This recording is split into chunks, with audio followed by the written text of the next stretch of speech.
and we will get started in a few seconds.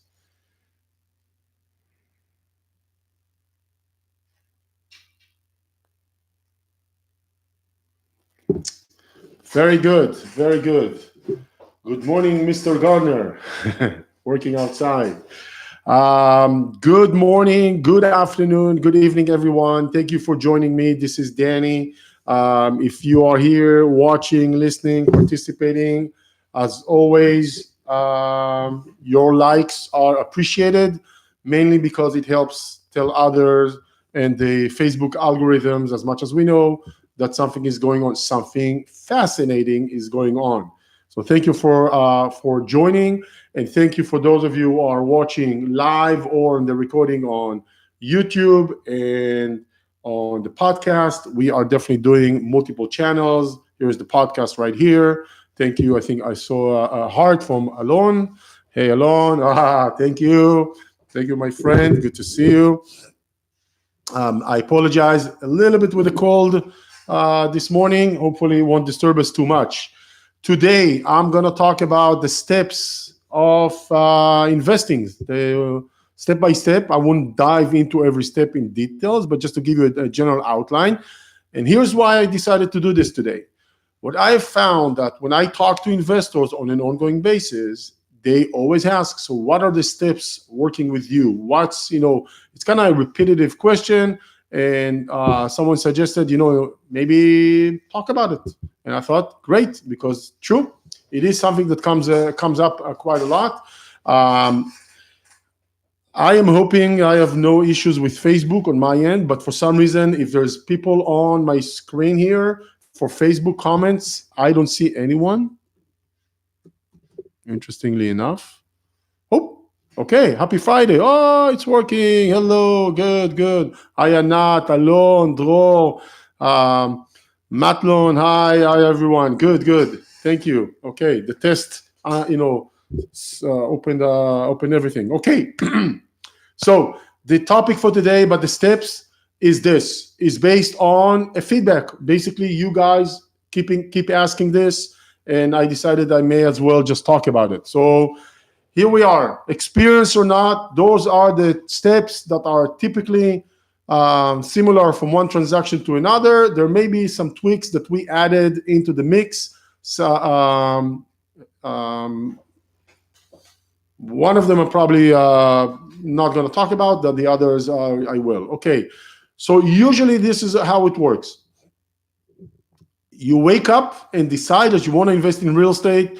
You Google, you search, you talk, and then you find out that there's a really good company based in Southern California that has tons of experience, many years of experience, been involved in the purchase of more than 4,500 rental properties in different parts of the United States. And you know who it is, simply do it. Of course, you reach out to us. How do you do that? Well, you already know, Facebook, website, etc. Right? You contact us. Usually, what we do is the following. First of all, we ask you to complete an intake form. It takes you 2 to 3 minutes. Why do we do it? Because we wanted you for two main reasons. One, I did it primarily for my reasons, so I can get ready for the conversation. I found it to be very productive. But also over time, I found that when you complete the intake form, it actually makes you think a little bit and prep you a little bit for the meeting. It's not personal. I'm not going to ask for Social Security. I'm not going to ask for a credit card. I'm not going to ask personal questions, but just general questions about the settings, your settings, right? Again, it's confidential. I don't share it. I don't sell it or anything like that. I just want to have a little prep before we meet. Why? Because when we get to the meeting, we are a little bit more ready for the meeting, both of us. Plus, it's going to be a little bit more beneficial or productive. Let's just say not beneficial. Of course, beneficial, productive. We talk 30 minutes, 45 minutes. Sometimes we take an hour. That's fine. I'm not standing there with a watch to keep you on time. It really depends, about yourself. I try to respond in that meeting, we call it strategy session, to you. to understand what's holding you back, what are your concerns, how much experience you have, what's bothering you, what things are running in your mind that you want to mainly address first before you move forward. Moving forward means from 0 to 1, or it could be from 6 to 9, right? Depending on your experience. We have such extensive experience that we work with both beginners and experienced investors. Every stage of the investment progress has different challenges. The challenges and obstacles, mental or actual obstacles we have when you're a beginner or someone who's done few properties or someone who has multiple properties is completely different. The goal of this meeting is simple. I want to understand what's on your mind, and I want to be able to address it as much as possible to make you feel comfortable investing all together and primarily investing with us, right? Here's my agenda. I want you, I know you're in shock now, to come and invest with us. I'm not going to convince you to do it. I'm not going to twist your arm. I'm not going to make you false promises. That's not going to help. Just today, an earlier conversation, right? We're Friday morning. I had a conversation with one of my investors. We just kind of remembered that he started investing with me 12 years ago. And he said, did my friend talk to you? And I told him no. He says, I'm going to bash him. I said, don't bash him. He needs to be comfortable calling and talking. So then when he's comfortable, he will give me a call. No problem. So when we do that, we have this conversation. We talk about, address your, concerns, obstacles, fears, etc. Should you want to move forward in working with us, you will need to sign our engagement documents. Our engagement documents talk about fees and risk. You sign them. I'm not going to dive into the details. You sign them, and then we set up the second session. Very, very important session that typically companies don't do that. We call it the process initiation. We're going to go for about 45 minutes-ish and talk about what's coming up, literally step by step. What's coming up tomorrow and the next day, and we're going to talk about mortgages and lenders and agents and realtors and property management and the process and making offers and how to make offers and what to watch for and what, etc., etc., etc., etc. It's a 45 minutes of mainly me talking and you taking notes and asking questions. The goal is this. My agenda for the second session is to calibrate your expectations so you are going into the process of buying rental properties more expectations more calibrated. You know what to expect. If I do a good job, then when things will happen, and they will happen, you'll be ready for them, or you may even be able to prevent them to begin with. So we do a process and more calibration financially, mentally. What's coming up, who are the parties involved, who does what, who are all the functions, how to to talk to all of them. So a lot of fine small details, right? Remember, it's a very devilish conversation because you get a lot of fine details exactly where the devil lies. So that's what we're going to do in the second session. We call it process initiation. By the way, side note, hopefully the Chrome is again giving me a hard time here. Hopefully that, can you guys hear me, see me?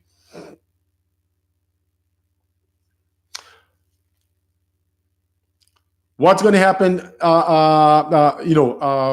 side note here. We can meet face-to-face in person. We can meet online, Zoom, Skype, WhatsApp, whatever tool we're going to use. And we can meet also by phone. Most of my meetings are by phone or webcam setting, because most of the investors I work with are in different parts of the country, actually different parts of the world. So whatever you want, I don't care. You want webcam on a WhatsApp? Fine. You want a webcam on Facebook? Fine. No problem, right? You want to meet in person? Not a problem. If you're not from the area and you're flying in to meet with me, lunch on me or dinner, right? Or coffee, no problem. I'll be happy to. So by all means, the meetings are being held however you see fit. I have no problem either way. And then we dive into the details during that session, the process initiation. Again, at the end of that conversation, the following things will happen. You'll know much, much, much better what's coming up. You'll know who are the parties involved and what you should be doing with each. You will know how to talk to them and what to pay attention to and what are the classical fail points. And we will discuss together, very important, we will discuss together what are the areas or metros you should be consider investing in. I'm not gonna limit you to one or two or any. I'm only gonna try and focus based on your concerns and constraints, which area or areas are best for you, not for me, for you. Very important. Next thing we're gonna do is start connecting you to the relevant parties involved, lenders, realtors, property managers, right? One by one, not overwhelming. And literally within a day or two, you're gonna start looking at properties and start evaluating properties. Now, you're not gonna do it by yourself. We're here to help you, right? So you're gonna be receiving and we're gonna be discussing them and we're gonna teach you along the way how to evaluate the property, what to look for. We're gonna provide you with a buying checklist to make sure things don't fall through the cracks. And we're gonna provide you with tips and suggestions along the way. All are very much focused on supporting you, both generally support and specific support from us, on specific issues and matters to make sure you're buying, correctly, you're buying the right way. Yeah, we want to I want to eliminate, but that's a wishful thinking. We want to mitigate the risk. We want to lower your risk, right? So keep that in mind. Once you start talking to agents and reviewing properties, very soon thereafter, you're going to start submitting offers. Okay, you're going to start submitting offers. Usually when you submit an offer, you see a house, you ask some questions myself, or you don't talk to the agent or all of us together. There's an environment of support around you for making better decisions. And then once you're comfortable, then you're going to sign electronically on an offer, and the offer is going to be submitted to the seller. There's probably going to be some negotiation back and forth. Sometimes sellers don't even respond and the offer expires. Sometimes they accept the way it is. Sometimes we negotiate. They counter.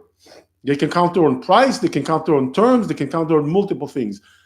We agree on a deal, on a transaction, and we sign. Congratulations, you are now officially under contract. What usually happens at that point? Couple of things. Number one, your lender should know, if you're using one, you're under contract. Number two, you're officially under contract and the due diligence period starts. Due diligence period is also known as termination period or attorney review period or something else, right? It's all pretty much the same. And we have some 7 to 14 days to inspect and check the property and anything related to the transaction, right? Usually and mainly, the realtor we work with gonna send an inspector to the house, right? You can definitely schedule your own inspection. That's not a problem. But typically the realtor does it as a service. It's entirely up to you to decide who you want to do it for you. Not a problem. You're gonna pay for it. You're gonna pay for the inspection and it's gonna be done. Inspection is gonna go to the property, inspect and come back with a report. Based on that report, we'll decide what to do. Move on, continue, progress with the transaction, maybe and typically some renegotiation based on the inspection of the terms, and maybe terminate. That happens too. If we terminate, listen very carefully, you're not gonna get your inspection money back. That's gone. But if you really think about it, that's a good thing, not a bad thing. We just probably, if we've done a termination, that probably means the house is in a crappy, a crappy house. Now, side note, typically the houses that we look at, the agents typically do not see those houses until we get under contract. Why is that? Well, years back, we used to go first to see the house, to check, inspect visually, and then make a decision if to submit an offer, then it gets accepted, etc., etc., etc., right?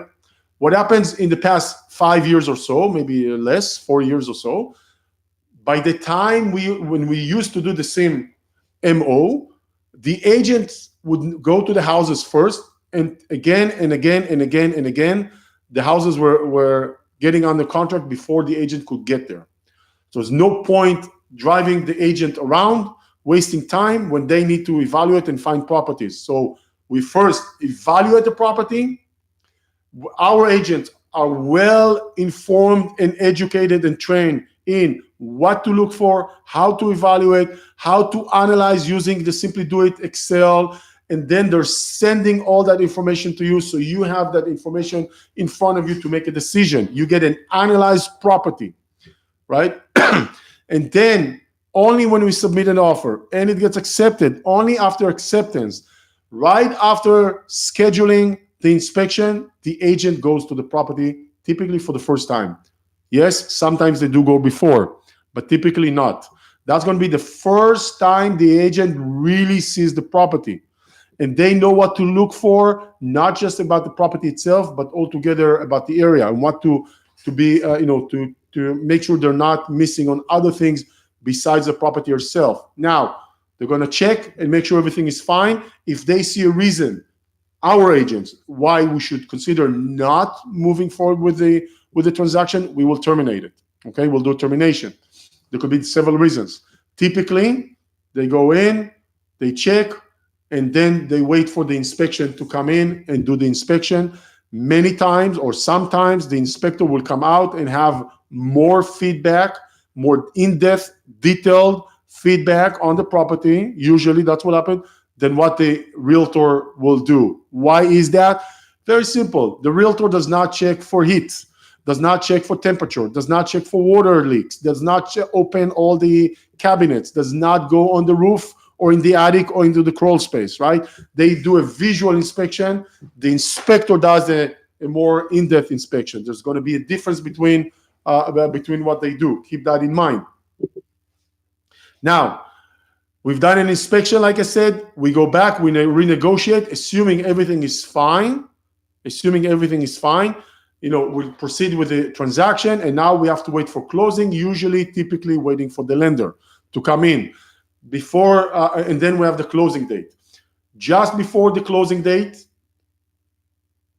the property manager will get in touch with you and have you sign an agreement with them and get the property on their work order, right? Remember, most properties, when we buy them, we need to plan for some make-ready time and expenses. What does it mean? We buy the house. It's maybe 5 years old, maybe 25 years old. There's always wear and tear. Sometimes more, sometimes less. Sometimes, little things such as repairing a door or a kitchen door or a drawer or a broken, doorbell, whatever. And that's tiny stuff, and it's $1,000 or so. And sometimes we have to paint and replace carpets and maybe even put a new roof because it was part of the deal, right? And then it comes to be $10,000, right? We will try and let you know to the best of our ability how much to plan for, right? Before you purchase. We are very good in doing that estimate, but the emphasis is on estimate, right? So keep that in mind. And we're trying to do it. And then you close on the house. Property managers will take care of those make ready.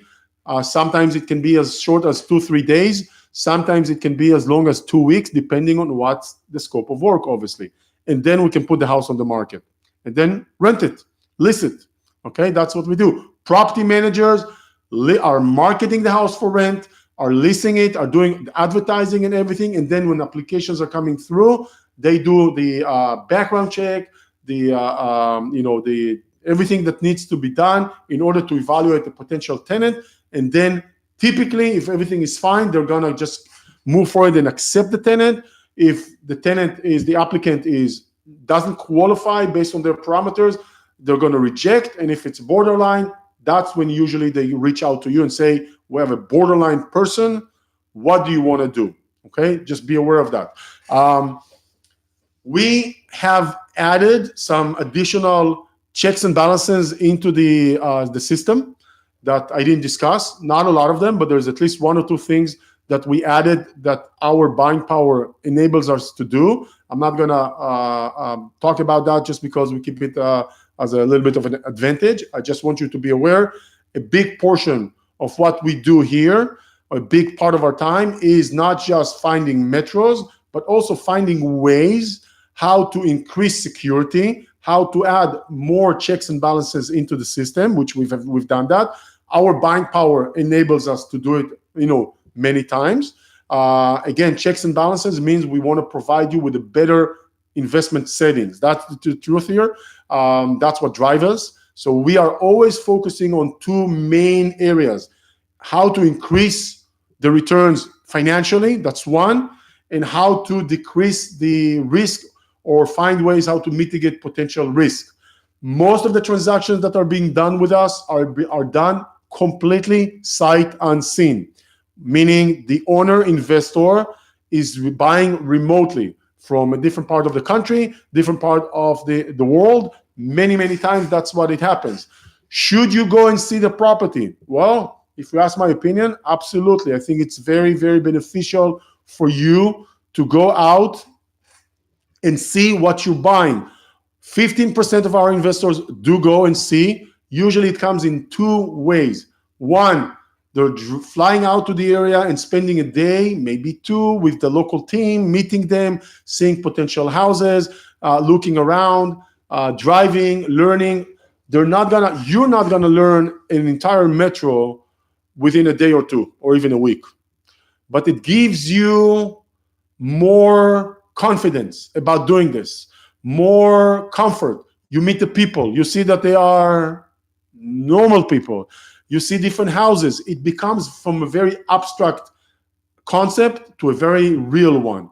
Okay, here's houses that I can consider buying. You may even make an offer on one of them, right? That doesn't mean it's going to get accepted, but you may make an offer. Here are the type of neighborhoods we're typically buying. Here is the neighborhoods that I would like to buy. Here are areas I would like to avoid, etc. It's a confidence building activity, which I think is very, very important. Mainly it's important because when you buy something that especially when you're starting, right? Especially when you're starting, and this is your first investment, and you are just buying now for the first time, and even the cool person, you purchased and the area, and you even visited there, and the house is now sitting vacant. Why? Because houses do not get rented the day after closing. Okay, usually it takes a month and a half, maybe even 2 months if we are in the winter. But that usually, can you be the one who takes 2.5 months during the summer? Absolutely, that can happen, right? Does it mean the house won't rent? No, it just means it takes a little bit longer. You got to be a little bit patient. That's how it usually works. Does it mean you're going to be facing 2.5 months of vacancy every year? Well, probably not. There's always a chance you will, but it's probably more like 1% or less, right? Usually that's not what happens. Houses are not sitting vacant for a long period of time, every year, and tenants don't usually stay just 1 year. They stay 2.5 years on average.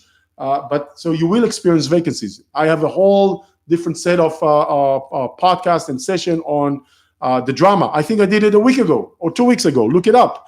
A whole session about the drama, and I'm talking about vacancies. Let's not go there. So now that you have went through all those steps, and the house is ready, and now it's being marketed, and we fix it up, it's going to be rented. The person who went and saw the house, when you hit a vacancy, you're going to be a little bit more cool. The person who went out or did not go out, and the house is sitting vacant for the first time, it's going to be hard to stay cool, especially when everybody around you tells you, what have you done? This is a mistake. Everybody in real estate are charlatans and crooks, and they cheated you, and the house is in the middle of nowhere. You know what? Obviously, not everybody are charlatans and crooks. And when you know where you purchased, you feel a little bit more comfortable. It's very, very, reassuring experience, because when things don't go according to the plan, the first thing that happens is you start doubting yourself. And when you start doubting yourself and your environment start doubting you, that's where you're, starting to fear and get stressed out and, maybe make bad decisions, right? So I've been doing it for such a long time. For the most part, people are cool and they do understand it, especially when you tell them that will happen. But not everybody can hold the month of vacancy easily as other people. Okay, just so I want to make it a little bit more real experience, especially for the first time. Okay, you don't have to. Okay, now I know that 85% of our investors buy sight unseen. So for that reason, we try to add more checks and balances, more things into the mix in order to mitigate the remote purchase. That doesn't mean full 100%, videos and drones for every house. No, but we try to add more. Okay, just so you know. So just a little bit about that point. Now, those are the steps you will be getting from us. If you work with us, you will be getting a checklist and emails and access to me, the property manager, and the realtor, of course, and me or my team, all in all to help you make better decisions. Everybody is trained in our system to not use pressure, but to use intelligence and to use answers. And the goal is to make you comfortable making a decision about investing. Okay, so let me repeat that to summarize the steps. You get in touch with us. We ask you, first of all, to complete an intake form. Then we talk for 30 to 45 minutes, mainly addressing your concerns, fear, obstacles, etc., right? And questions. Ask me anything about investing. I'll give you my answer. And if I don't know the answer, I'll tell you, I don't know, right?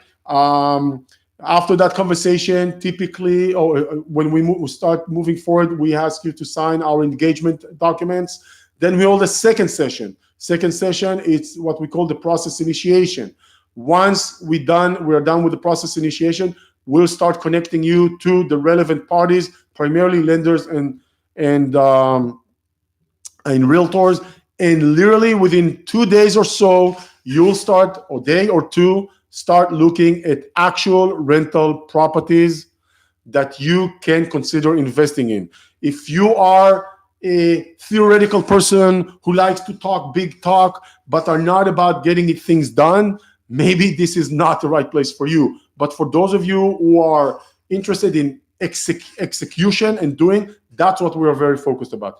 Execution, right? We have to learn, we have to understand the preliminary items or knowledge. We're taking care of that, and then we start executing. Executing meaning looking at properties, making offers, and purchasing rental properties, right? That's what we're all about. That's why we call it guided real estate investment. Throughout the process, you will learn a lot. I always like to call it, it's like we're doing on-the-job training. While we're working, a lot of the work we're doing is actually not academically teaching you, but working closely with you so you can understand the process, and you learn from doing and taking action, not sitting in class and thinking about academically how you can possibly invest in real estate, like some seminars are teaching around the country. I'm sure you're familiar with them. So this is how we go about it.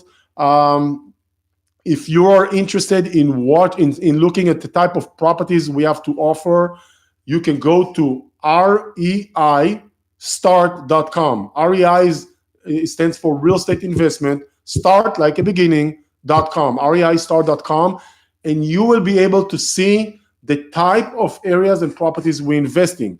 Now, a little short warning. This is not, this is not up to date kind of a website. We are not realtor.com. We don't have those resources. I wish. We are not Zillow. We are trying to update that website every week or so, but there's always many more properties that are not making it to the website.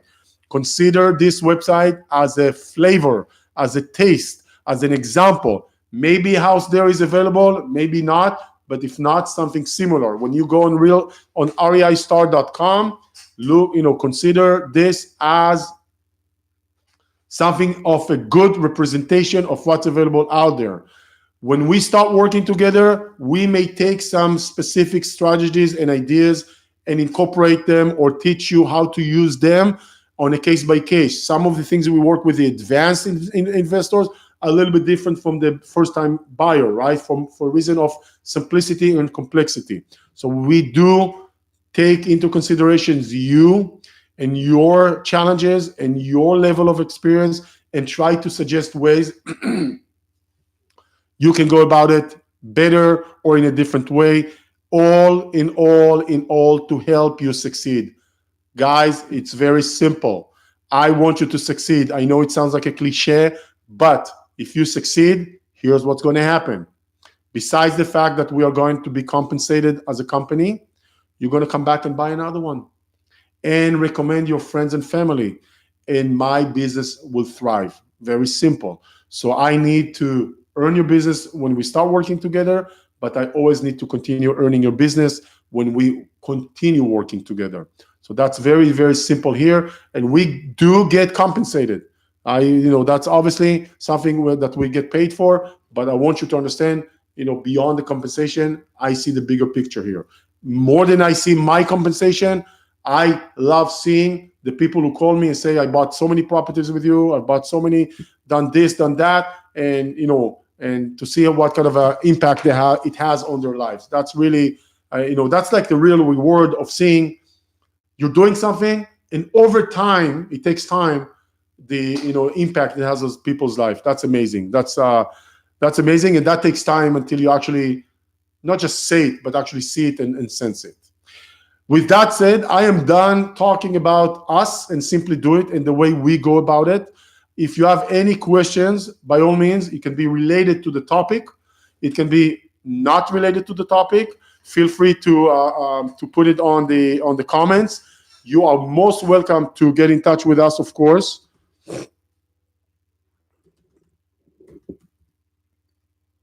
I just put the link to the website. You can look at properties. As always, just be aware, this is being recorded in 3 channels, on a podcast, on Facebook, and on YouTube. So you can watch it and consume it in different ways. We put a lot of information out there, education out there. So you're most welcome to join any one of those channels. We don't typically talk about ourselves. Once in a while we do, but for the most part, we talk about process and ideas and suggestions and obstacles and problems, and so many things, mainly to educate and engage with you. I'm so happy to do that because this is obviously paying off. People keep telling me, I've seen multiple videos, I've seen you online, I like it, I like the way you talk, I like the way you're a straight shooter, I like the fact that you're not kind of trying to hide any secret agenda. You put everything out there, and then we start working together. So obviously this is working well, and I'm happy to do it. I'm actually, believe it or not, enjoying this. I'll admit it will be more fun if there's a little bit more engagement from you responding right now with a question or asking or even putting a feedback. But definitely those who write afterwards and putting a feedback, that's always a great thing too. Since I don't see any questions coming in,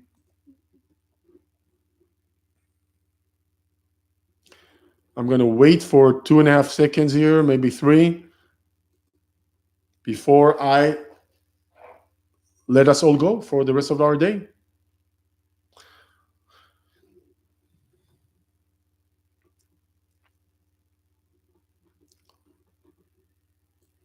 All right, everyone. Perfect.